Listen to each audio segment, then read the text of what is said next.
Over the last few weeks, most Americans have been up to their eyeballs in impeachment, and with good reason. Obviously, it's a huge story, but that doesn't mean it's the only story. So here are a few that flew much too far under the radar over the past week or so, starting with another move recently announced by the Trump administration. And what sounds like a follow-up to Orwell's 1984, they're planning to collect DNA from migrants in detention centers, including babies and those seeking asylum at legal ports of entry. That data would then be entered into a national system and monitored by the FBI.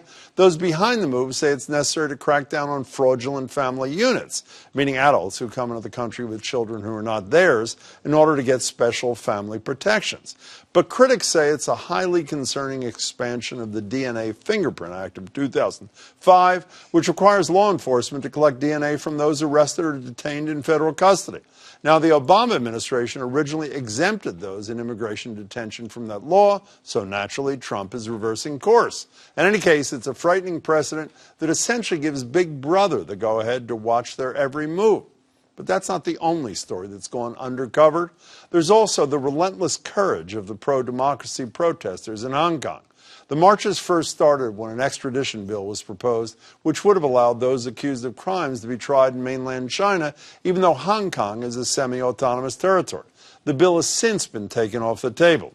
But now protesters have a number of other demands, including government investigations into police brutality and establishing democratic elections to choose their own leaders. Over the weekend, a taxi driver was badly beaten after it appeared he drove into a crowd of protesters. And last week, a 14-year-old boy and 18-year-old student were shot by police, and a local journalist was blinded in one eye after being hit by a rubber bullet. But they are not going away. Another item you may have missed, the latest UN climate report warning oceans are at or near a tipping point, with sea levels rising quicker than expected, ice melting rapidly, and species switching habitats or dying off because of rising global temperatures. The report's authors say Earth's oceans have soaked up more than 90% of the extra heat generated by humans, excess heat that has doubled since 1993, plus the loss of mass in the Antarctic ice sheet tripled between 2007 and 2016, and Greenland's ice isn't doing much better, meaning more of those once-in-a-century floods for those 680 million people who live in low-lying coastal areas.